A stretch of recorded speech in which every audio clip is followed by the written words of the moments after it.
Hello, Qiskitters. Welcome to I think we're on day 9 now of 12 days of Qiskit. Only a few more days left in this series. If you are late to the party and you don't know what 12 days of Qiskit is, basically it's 12 days of various members of us on the Qiskit team getting together to do a bunch of coding live stream on various different kind of Qiskit themes. So we've done things from error correction to Qiskit bot battle to tutorials. And today I am here with you to do some open source Qiskit holiday presents. We're going to go through some processes for contributing to our Qiskit open source ecosystem. I already have, some idea in mind of some open issues that I might want to have a look at today, but I'm going to kind of go through this process as if I am one of you in the audience who maybe you've never done an open source contribution to Qiskit before. So we're going to just kind of go right from scratch and pretend that, I've never done this before, although I have probably a little bit more experience than most. Okay, and if you guys want to get involved, feel free to drop questions in the live stream chat. If you have any ideas or comments or questions you want to ask me, I'll be checking back there periodically, so make sure that you do that too. Okay, so to get us started, I'm going to share my screen. 1 minute.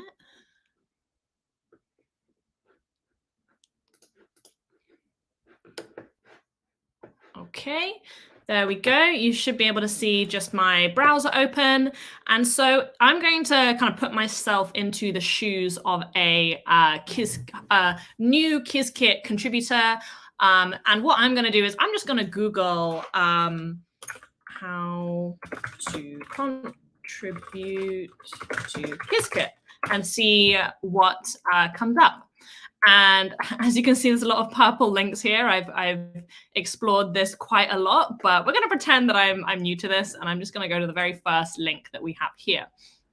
So this takes us to the Qiskit kind of general contributing guidelines. And this is really a great kind of like first place to land if you're not really sure where to get started. And we kind of give you a bit of a series of steps to take to, before you get started. We should make sure that you've read the code of conduct here, just to check, how to interact with the community better. And then this second point is quite important. This is how do you actually decide what you want to work on? And we have this little flow chart here to help those of you like me who are kind of undecisive. So maybe you have an idea for a feature, or you want to report a bug, and there's quite specific steps that you can do to deal with that. But I'm actually gonna, I'm not sure yet how I want to contribute, but I still want to get involved. So the best thing to do first is, do I want to contribute code, or do I want to do something non-code focused first, like maybe helping out other people in the community, or doing translations or documentation? There are a lot of non-coding options for contributing as well. But because I'm a dev, I like code, I want to do the codey things. So then my next step is going to be to, actually, let me just zoom in a little bit in case anyone can't really see what I'm doing. So then I would, start by thinking about, okay, what programming language am I most comfortable with? Because we have lots of different repositories within the Qiskit kind of main packages, or the supporting packages that all kind of use different coding languages. So for example, if you really like Rust, then Rustworkx or Qiskit Terra is probably a good place to start. C++, there's Qiskit Air. Even if you're kind of more into web development or JavaScript, there's a couple of open source repos there as well. But Python is really probably what the main language is of a lot of our open source repos. So that's where we're going to start. And so once I've kind of figured out, okay, I want to contribute code, the next step is choosing which specific repository that I want to contribute to. So I already did a little bit of homework before this session, and I've already sort of found an issue that I think I want to work on, which is actually in the Qiskit nature repository. So if I kind of click on that, this will kind of take me to the Qiskit nature repository that's in GitHub. All of our open source repos are hosted in our Qiskit GitHub. We have a Qiskit organization. There's some other GitHub organizations called like Qiskit Community or Qiskit Extensions, where we have some slightly separate repositories. But Qiskit, the main Qiskit GitHub organization, is probably a good place to start. If I go back here, for example, I can see lots of the other repositories here that you might want to get involved in. Qiskit Terra is the biggest. There's probably the most things to get involved in here, but it can sometimes also be a little bit overwhelming because there's so much going on. Like it has, over 700 open issues, a lot of pull requests. And I actually found that Qiskit nature is a lot smaller. It's related to chemistry, which is something that I really enjoy. Excuse me. So it's a lot smaller, only kind of 50 or so open issues and 7 pull requests. So it's like a lot smaller scale, but that might mean that there are less interesting things. But yeah, I did some sneaky investigation before this session, so I know that there's something in here that I want to work on. But if I was a new contributor, I've kind of decided that I want to look at, I'm not sure exactly what I want to work on, but I know I want to work on something within this repo I've got here. My next step would be definitely to look at the contributing guidelines, which I can go to here in the contributing file in the root directory. And this will kind of show me the specific information for contributing to Qiskit nature. The page that I had up previously, I can add it again. What was it? This one. So this page, this is also a contributing guidelines, this whole page here, and it has a lot of useful information, which is very general. That kind of applies to pretty much every repository within Qiskit. But because I'm contributing to Qiskit nature, I want to also make sure that I'm double checking the specific processes for nature itself. What I recommend, I know that they are quite long documents and they can be a bit tedious.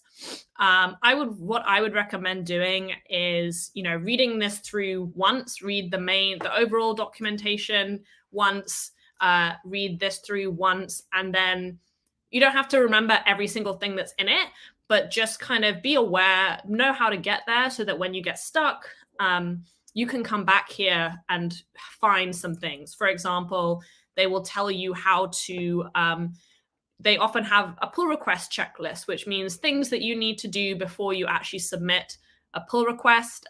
So every time I'm doing this, I'll kind of go back here and check. If I forget which commands I need to run, like this is a good place to double check that. But this stuff might be different depending on which repo you're looking at. Okay, anyway, so now that I have decided which repo I want to work on, read the contributing guidelines. I didn't read them just now, but I have read them in the past, and I'm generally aware of what they say, and I know where to go if I have specific things to check. The next step will be, okay, how do I actually choose something to contribute, and how do I choose something to get involved with?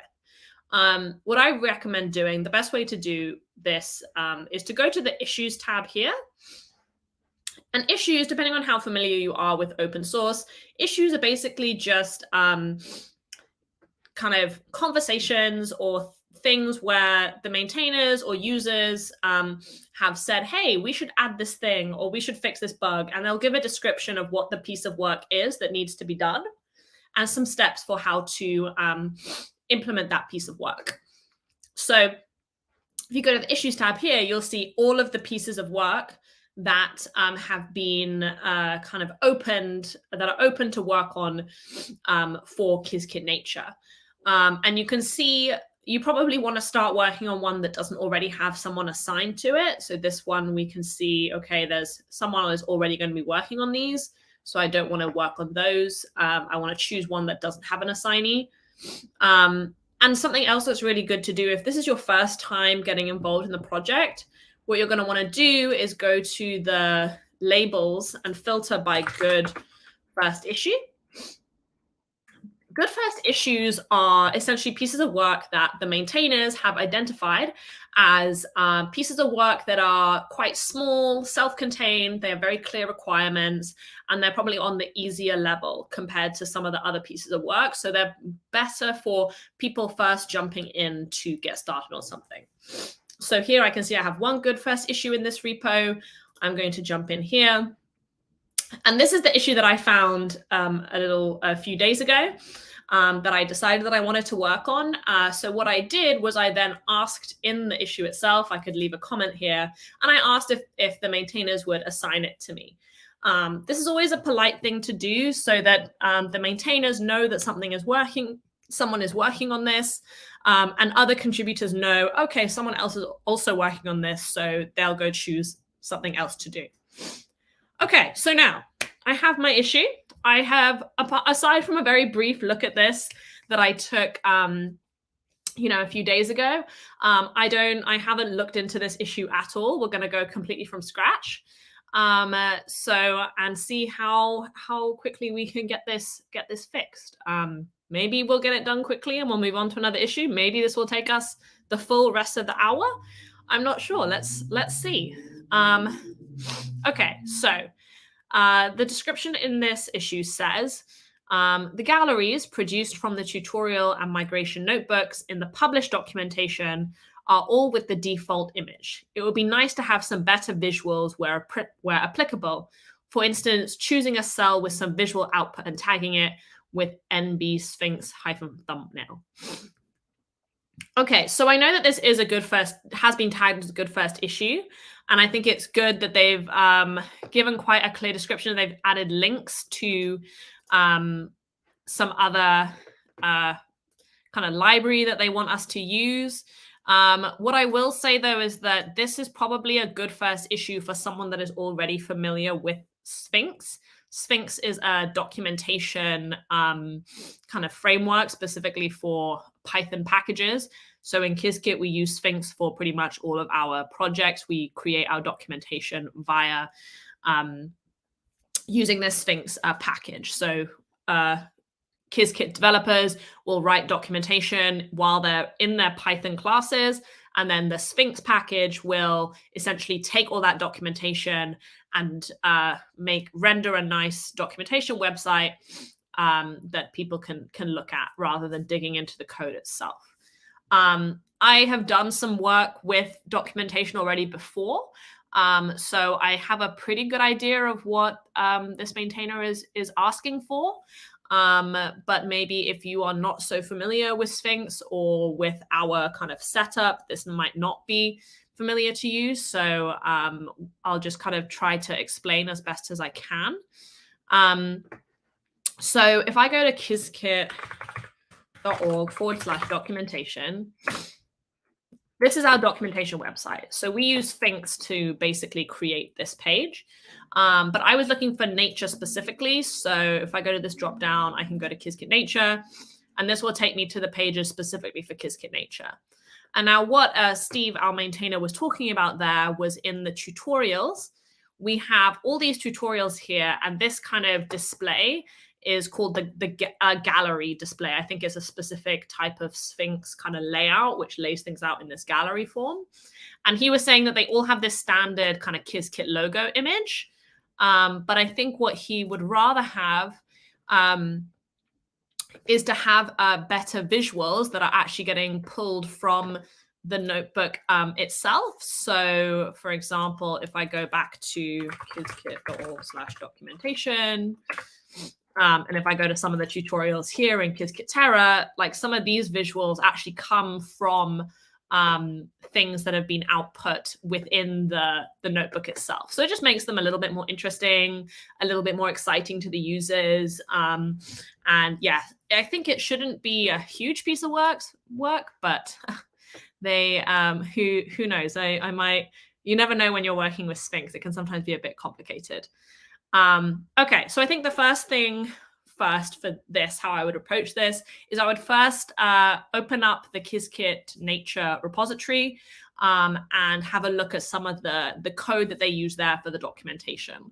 I've already worked on Qiskit nature before, so I know how to do this, but for those of you who have never done this before, what you would need to do is you would need to kind of click this fork button, and then you can make kind of a fork of the repo, basically a copy of the repo into your own personal account. Then once it's in your personal account, you can clone it so that you can start working on it on your local machine. We have a couple of YouTube videos already on the channel which kind of explain more about this process, so go check those out if you haven't yet. But yes, like I said, I've already done this before. So what I'm going to do is I'm going to open my terminal. I use iTerm. So I wonder if I can, let's see. I'm going to do /Qiskit nature. So this is where I have already cloned and saved my version of Qiskit nature. I'll zoom in a bit in case you can't see it. Okay, so as you can see here, I've already got a branch open that I've been working on previously, but I don't want to work on that branch. I want to do something completely different. So I'm going to git checkout main. So now I'm on the main branch, and I want to make sure that what I have locally is up to date with the kind of the latest version of Qiskit nature, the development version. So I'm going to do git pull upstream main. Hopefully that works. Yay! Woo! Okay, so now I'm working on the main branch. I have it's up to date with the latest development version of Qiskit nature, but now I want to make my own branch to deal with this issue that I'm working on.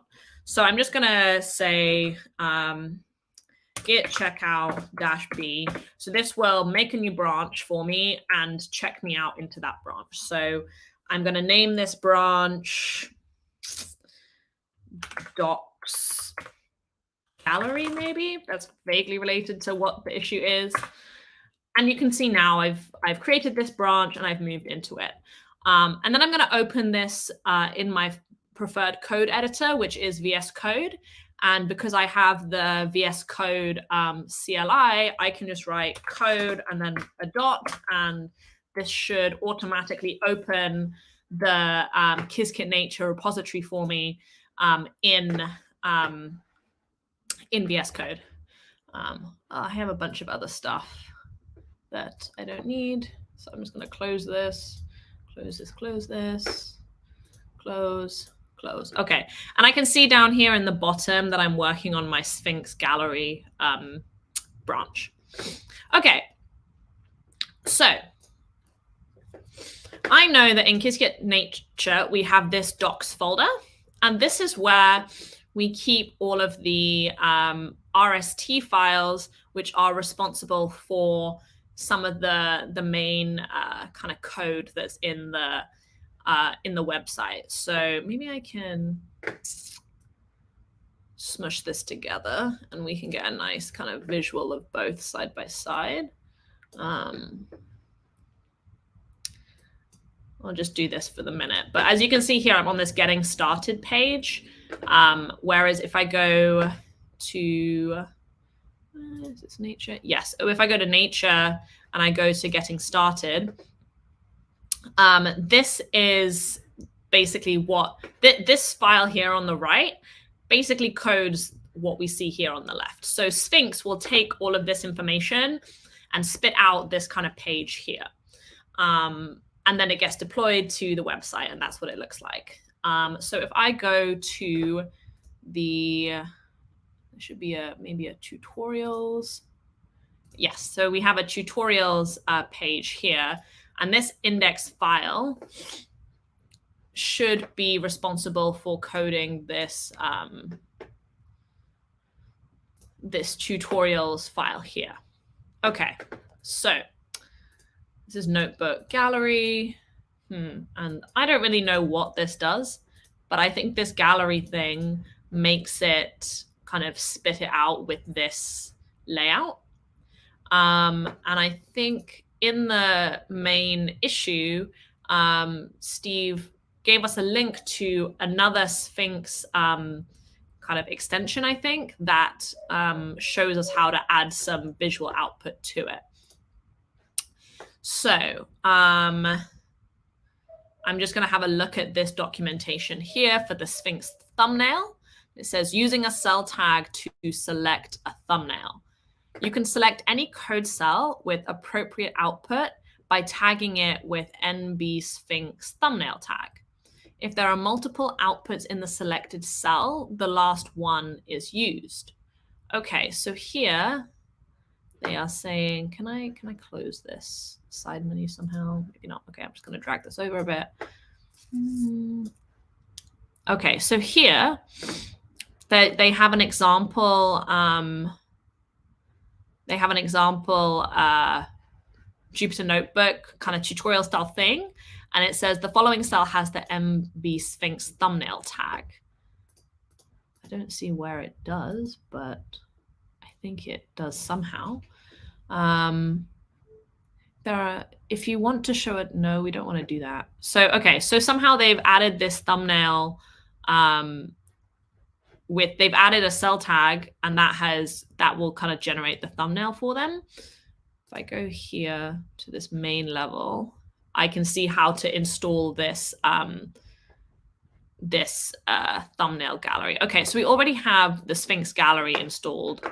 I know that for sure. I've seen it before. If we go into our requirements dev, I can see, what have we got? Sphinx Gallery, yes. So we have Sphinx Gallery installed already. So I just need to add a tag to the Jupyter cells themselves, is what I think the documentation is telling me. So if I go, for example, here to this tutorial, I don't know how I add tags to this though. What is this? This is edit, split cell, more actions. Oh, I can add a cell tag. Okay, great. I didn't know I could do that directly within Jupyter Notebooks. That's interesting. You learn so many new things when you decide you want to start contributing to something. Okay, I'm actually just going to put this into separate screens now so I can switch between them. So it's a little bit bigger. And actually what I'm going to do first is go back here to our actual tutorials and have a look at them and see if we can find any nice images within these tutorials to see that we might want to make them like the thumbnail image. Okay, so let's go to electronic structure. We have a lot of equations here, but I'm looking for something nice and visual. Doesn't seem to be very much. Okay, this one might not be the best. Yeah, like these outputs are not very nice. I'm gonna look for a tutorial where we have a nice visual output of something like a graph. These are all just kind of like spitting out metadata. I don't think these would make very nice thumbnails personally, but I will add a question in the issue if they want some. So this is nice images, but I don't think any of them are cell outputs. I can try add this because I think it's not exactly a code cell output. It's just an image. Like I think it would be nice to have this image as the main one for this tutorial. So I'm going to see if I can add a cell tag which adds this as the image. But let's see. So I need to add this as the tag. So I'm just going to copy this so I make sure that it has the exact wording that I need. And then I'm going to go back here and, oh, what tutorial was I in a second ago? I was in ground state solver. So that's tutorial 3. So if I go to tutorial 3 here, I'm going to add cell tag. I don't know if it wants the full quotes or not, but I'm going to try it with, and if that doesn't work, let's see. Let me see if I can edit all the cell tags. So so here what I've done is I've opened up kind of the metadata view of this notebook, and I should be able to see in this introduction there should be something that says like tags or something.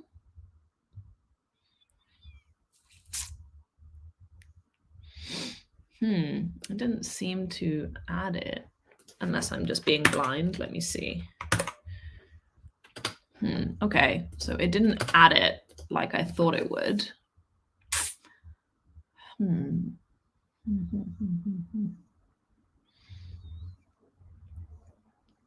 So I'm not sure exactly where it's supposed to get added for this. So what I'm going to do is actually open this in a Jupyter Notebook environment and see if there's an easier way to add the tag there. So to do that, what I'm going to do is I'm just going to, first of all, I need to be in a Python environment. At the moment, I don't have anything. So I'm going to do conda activate. I think I already have a conda environment called NatureDev. Let's see. Yes, I do. Okay. So now I'm in this Jupyter, in this Anaconda environment that I already had set up from previous work. And I'm just going to do Jupyter Notebook, which should then open this Jupyter Notebook for me. I'm going to go into docs, tutorials, ground state solvers. Okay, so now I should somehow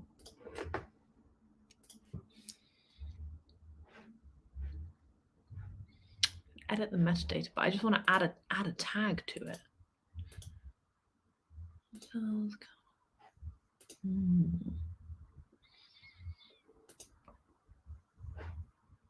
So I have seen sometimes when you open up a Jupyter Notebook here, it will kind of prompt you with like a tag editing view as well, but I don't seem to be able to see that here.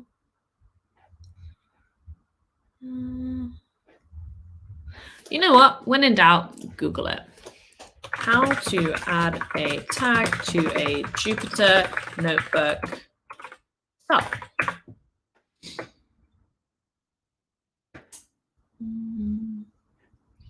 It's in Jupyter Lab. Let's try this first one. Okay, let's try that. So I'm going to go to this, where was it? Under View, Cell Toolbar, Tags. Okay, here we go. Aha, okay, now I can see. So if I add a tag here, which is, I forget the words exactly. Okay, NB Sphinx Gallery. If I add this tag, add tag. Okay. And then I save. I should theoretically now, yes, I can see it's added the tags appropriately. Okay, so for some reason it didn't work when I tried to add it directly in VS Code, but it did work when I did it in my Jupyter Notebook example. So that's fine. We found a workaround. We checked that it's here. Now what I'm going to do is try to run the documentation locally and see if it's actually done what I'm expecting it to do. And I see we have a question in the comments from Luciano. Abby seems to like be a dark mode fan. Is there Jupyter dark mode too? So I think there is, but I don't think I've ever found a dark theme that I liked in Jupyter Notebook, so I've never actually used it. But if anyone has, comment which dark theme you like for Jupyter Notebook, and I might try it out. But yeah, I tend to just, I haven't ever kind of gotten out of the default of using the light theme because I never found a dark theme that worked nicely for me in Jupyter Notebook. Okay, right. So I'm going to just open another window quickly here. Go back to Qiskit Nature. And now what I want to do is I want to have a stab at building my documentation from and locally on my machine, so I can kind of open the documentation pages in my own browser, so I can see if it's actually working. So to do that in Qiskit Nature, well, first of all, I need to activate my Conda environment again. Here we go. And what I'm going to do is I'm going to write make HTML. Sometimes this can take a little bit of time, or it can not work out. So I'm really hoping that it's going to work, although now all these big red notes. Oh, I think it's building. I think it's building. Just bear in mind, if you are doing this yourself, if you want to build any documentation on your own work, whether it's depending on what repository you're doing it for, it can sometimes take a long time to build everything. I think Nature is one of the shorter ones, but I know for sure that Qiskit will take you like half an hour to build it all, just because there's so much documentation. So just bear that in mind. Oh no, damn it. That was an error. Why?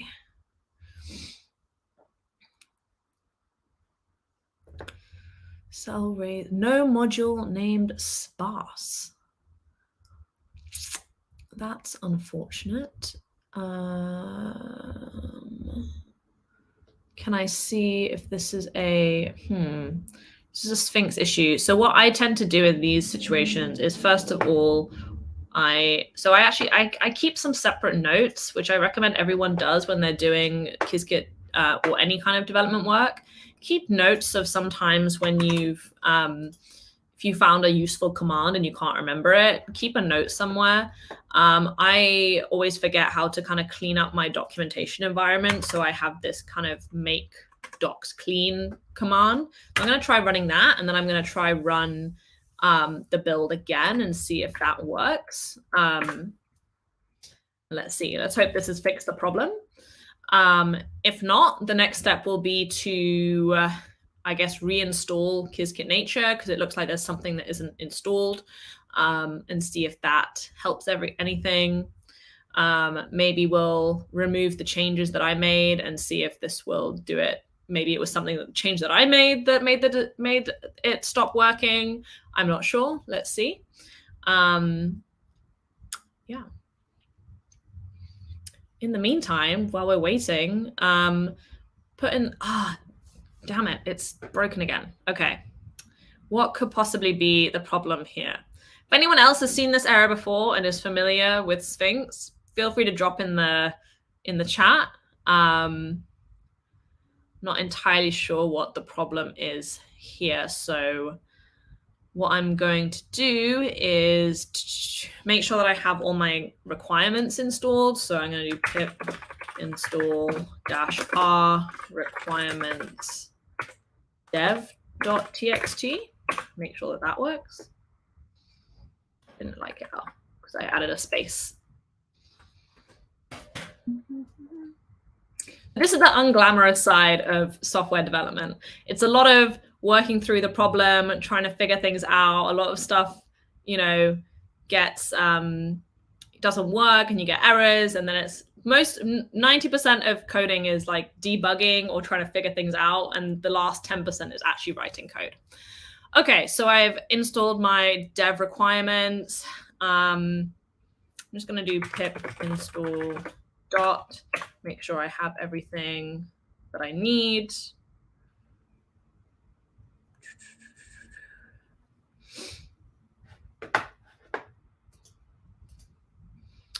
Okay.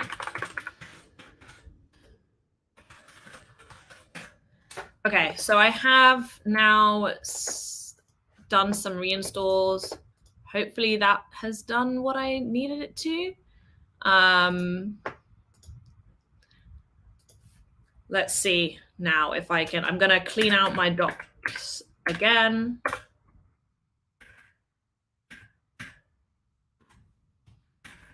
And make HTML again. Let's see. Let's everyone keep your fingers crossed and hope that it works. I'm also going to double check in a separate window if I have installed things from source correctly.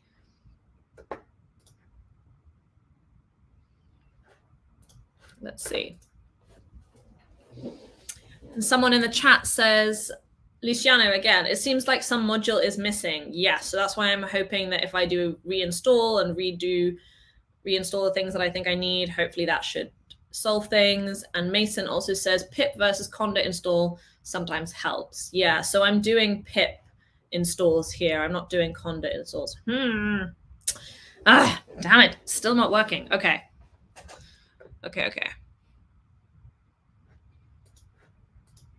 Although actually I'm in my Qiskit dev conda environment. Maybe I should try my Qiskit nature environment, nature dev instead. Let's see if that works. Maybe I'm just in the wrong environment. Sometimes I forget what stuff I have installed. But try a different conda environment. See if this works. Or he's just going to clean up my build first and then run make HTML.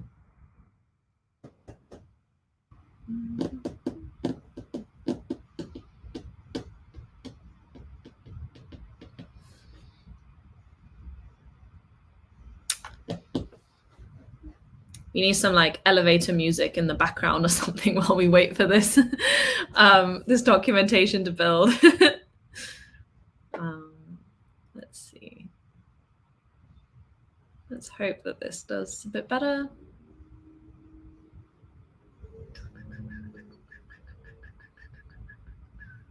I feel like it's doing well. I have hope. Let's see.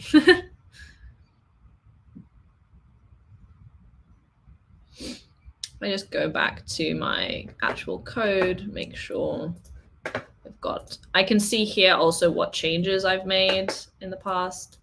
These ones were changes that I don't really need right now. So I'm going to stash that change. This is work that I did previously. I'm just going to do that. In the meantime,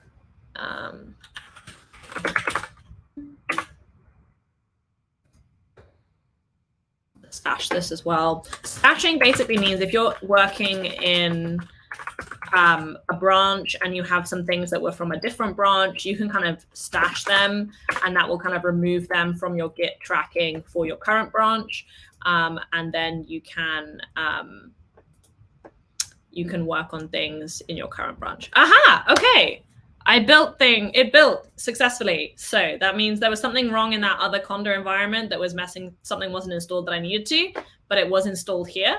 So now that I've built my HTML pages, I'm going to go cd into docs/_build/HTML. And I'm going to say open index.html. And oh no, hold on. It opened in a different window. Hold on. Sorry, bear with me 1 second. I have multiple screens, so I'm just trying to move everything between the different screens so that you can see it. Okay. And voila, here I have a nice HTML page that I have generated using Sphinx. Let me see. So, okay, so we don't have any image here. Let me see why that was. So if I go back to my code, I see why. Because I was silly and I didn't save the file. Okay, so that's always a good thing to check if you're doing any kind of development work. and it's not working the way it should do, check that you actually saved the changes that you wanted to make. Okay, so now I've done that. We're going to go back. I'm going to rebuild the docs again. And oh, I'm in the wrong directory now. So I need to run make HTML from the root directory. So doing that, and then make HTML, and we'll go again. I'll also just go back and continue the cleaning up stuff that I was doing earlier.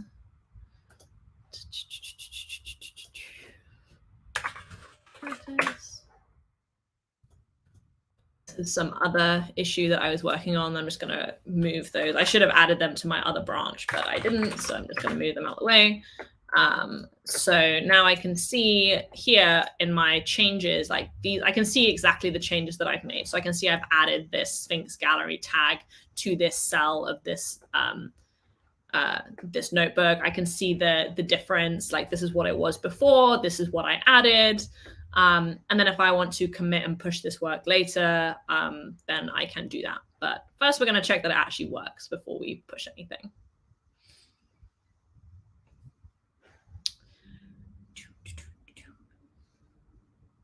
In the meantime, while we're waiting, if there's anyone in the audience want to share with the group, maybe what are their plans for the holidays? Are you going to be working on Qiskit? Are you going to be contributing? Or have I completely turned you off any form of open source with my Sphinx failures today? Let us know in the chat.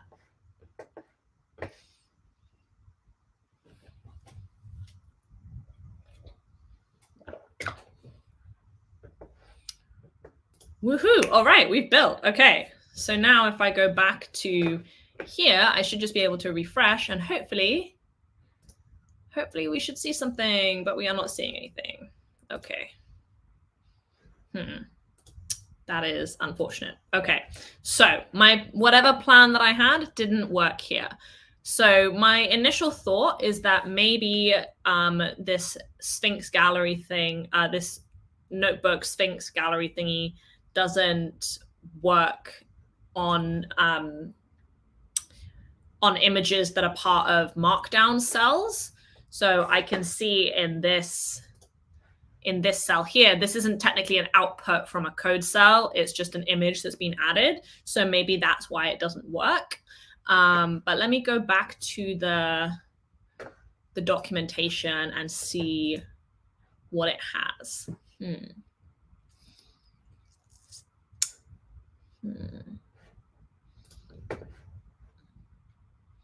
Ah, okay. So I need to make, did I add the right tag? That's another thing to check. So I think I had, as this tag, I added NB Sphinx Gallery, but I think the example it actually has here is NB Sphinx Thumbnail. Okay, so I'm going to try that. I'm going to try using the thumbnail tag instead and see if that works. Add tag, save. Let's check that that actually got, no, that didn't work.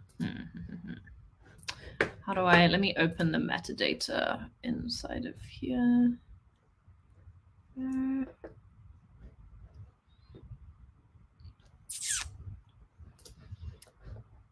How do I open the, okay, here we go. So I don't want to add that. I want to add NB Sphinx. I think that added that as a tag, maybe? No, I'm not convinced by this. I had it show it a second ago, but I want to see the metadata view.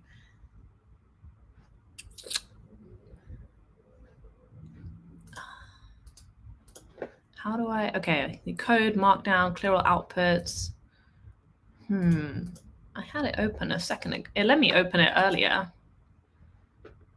So I'm looking for how to make the metadata view, edit cell tags JSON. Okay, here we go. Okay, so it has added that tags MB Sphinx thumbnail, which I hope is from the intro. Okay, so I have this now. I'm going to save. And I'm also going to save it in the actual Jupyter. Failed to save. Do you want to overwrite the file with your changes? Okay, let's try overwrite. Oh no, that removed the tag. Oh my goodness. I don't know what I'm doing today. Okay. Tags is here. Okay, save. Okay, I'm gonna see. Okay, I can check, when in doubt, check the diff in the changes thing, and I can see, okay, it's definitely added a tag and it's got NB Sphinx thumbnail here. It's a little, Jupyter Notebooks is sometimes a little bit finicky to work with. Yeah, it's sometimes a little bit tricky to figure out what you've actually changed, if you've changed actual content versus the kind of the metadata, like the tags and things. So yeah, that can sometimes be a bit confusing. Okay, so now we'll do this one more time. I'm gonna clean up the docs. I'm gonna do make HTML. And while we wait, let's have a look at what's in the comments. Okay, so Mason says, we'll certainly be with family for Christmas and looking forward to doing some Qiskit ML stuff. And we have great tutorials with some of the algorithms. Yes, we do. We do. I hope you have fun with your family, and maybe you can teach them some machine learning or some quantum machine learning over the break too. We also have another question from Luciano saying, do you need to make clean or could you just use the caching? I don't know what you mean by just use the caching, but I think it's always good to run make clean because sometimes if your Sphinx build has failed previously, it's gotten like halfway through generating that build folder. And then if you try to redo the build from scratch, sometimes those like half completed files mess things up. So I've definitely had errors in the past that were a result of like Sphinx trying to build on top of stuff that was already there. So that make clean command is like specifically in nature has helped me to like remove that build folder, remove the build folder, remove the stubs folder, make sure that there's nothing old there. And it's kind of just doing like a refresh build. It's also helpful if I'm ever unsure if like I'm actually getting the latest changes of stuff that I've done to make sure I've removed all of that old stuff that was from the previous run that I did. Okay, now we have built, so let's go. Everyone, fingers crossed, please, and let's check. I'm hoping that this window will come up with an image now instead of this this Qiskit globe thing. In case anyone's late and is wondering what we're doing. Okay. We have something. We have thumbnail, but for whatever reason, this is not actually showing the actual image that we want. So, but it's progress. At least we have something that is not the Q-sphere logo thing. So it's not usable, but it's progress. So what I'm going to do is I'm just going to use my developer tools here to inspect and see what is happening here, if any information in the elements, is giving us anything useful here.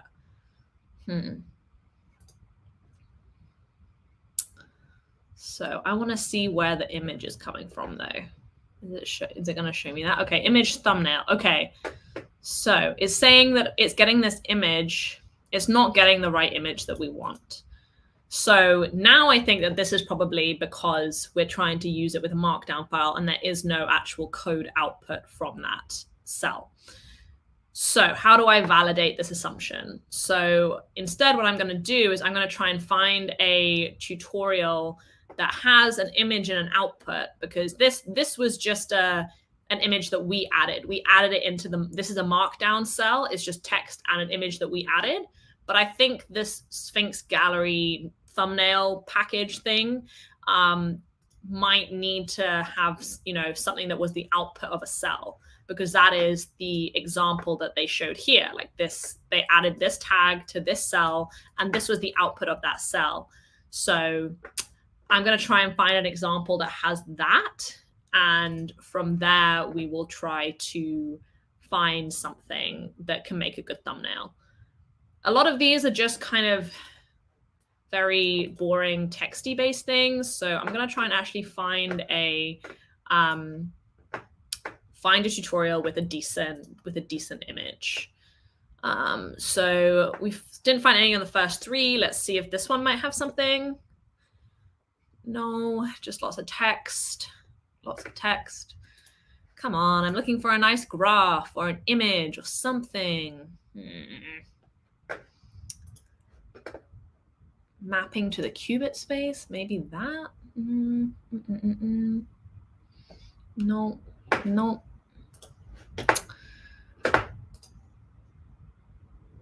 Oh, okay, yes, we have a cell. We have a circuit image that's been output. Okay, maybe this is a good one. Oh, and we have a nice graph as well. Okay. Which one should we use? Should we use this nice graphy thing, or shall we use this circuit thing? What do we think is going to be most relevant to this tutorial about leveraging Qiskit runtime? I feel like maybe neither of them really are, but let's go with a graph. Why not? I've made an executive decision. Okay, so we're going to go back to this. I'm going to just close this file. Actually, I'll go back here. And this was, which one was this? This is tutorial number 7. We go to 7. I'm going to go down to the very last section here. This cell. I'm going to click this edit cell tags as JSON. I'm just going to compare. So it has this metadata section here. I'm just going to compare how it did it here. So inside this metadata tag, this metadata object, we need to add this tags object, and it has an array. So I'm going to do that. And yeah, I think that's more or less okay. I don't think the spacing matters too much, but let's try. I think that's fine. I'm going to save that. I'm just going to double check that that changed what I was hoping it was going to change. Yep. Okay. Now, let's see. I'm going to clean up my docs build, make HTML. And let's hope, is this what, sixth time the charm? I've lost track of how many times we've tried this. A lot of software development is just repeating things and hoping that you make small little nuggets of progress each time. Mason, thank you. Graph does look better. I'm glad that you support my graph-based decision. I think it is better too. We have another question from someone whose name I really cannot pronounce. I apologize. There's too many Greek symbols in there. They ask, is the Cirq programming language good for quantum computers? I'd say the Cirq programming language is a language for quantum computers, but it's really up to you depending on what you're trying to do, what kind of language or coding languages you're already familiar with. Cirq, I think, is Cirq is also Python, I think. So if you're comfortable with Python, Cirq is probably a good option. And you know, other than Qiskit, of course. But you know, I may be biased. So you can also get a lot of you can get a lot of different things with different languages, I think. But I think Qiskit, we have such a, I don't think I've come across another SDK that has such a broad range of stuff that you can do with it. But yeah, I haven't used Cirq very much in the past. Okay. Woo. Okay, we've built our documentation again. So you know the drill by now. We're going to go back to where we built this. Going to go back to tutorials, and look at that, we've got it. Okay, well done, good job everyone. We did it, and with about 5 more minutes left to spare. Okay, so what I'm going to do now is we haven't nearly completed this task, right? The original task was to make this whole thing better. So what we're going to want to do is I will, in my own time after this session, go through and see if I can find some other images that will work better, that will, to fill in some of these other blanks as well. But in the meantime, what I am going to do is I'm going to open a draft PR to Qiskit Nature, so that there's some kind of like public record of what I've been working on. And if anyone wants to go and drop any comments or ideas in that PR, then they can. It's not ready for a full review yet, but I'm going to go through how to make that PR quickly for you now. Okay, so basically, I don't want to save this. Let me just close all these tabs quickly. So I can see here I made 2 changes. I don't want to save all of these changes. I don't want to push all of them. I'm just going to push that one change, which was this change to Notebook 7. And so what I need to do now is I need to add this to my Git staging area. And then I'm going to make a commit message. So I'm going to say added image to tutorial 7. So this just very briefly explains, I'm going to say actually added thumbnail image to tutorial 7. I'm going to commit that. Sometimes I like to do this in VS Code sometimes because it's a bit more visual and a bit easier, but I could have done exactly the same thing in my tutorial. in my terminal. I've been saying the word tutorial too many times today. And so now in my terminal, if I want to, I can still check how things are going. I can do, I can continue the process here if I want, or I could have continued it in VS Code. I'm just trying to show you a little bit of a mix of both. So what I'm now going to do is do git push origin docs gallery. So what this is going to do is going to take this local branch that I created and the commit that I added and push it to my origin. So there we go. It's pushed. So now if I go back to here, for me, it should show up at some point. Yes, I can see here, I just published this branch. So I'm going to compare and pull request. I'm moving quite quickly through this. You should definitely take more time if you're doing this. But I'm just going to very quickly in the summary, I'm going to say that I'm fixing a certain issue. So I'm going to use the keyword phrase fixes. And I already forgot what the number of the issue was. So I'm just going to quickly double check what that issue number was. There was only one good first issue. It was issue number 944. So I'm going to do fixes and then hash symbol 944.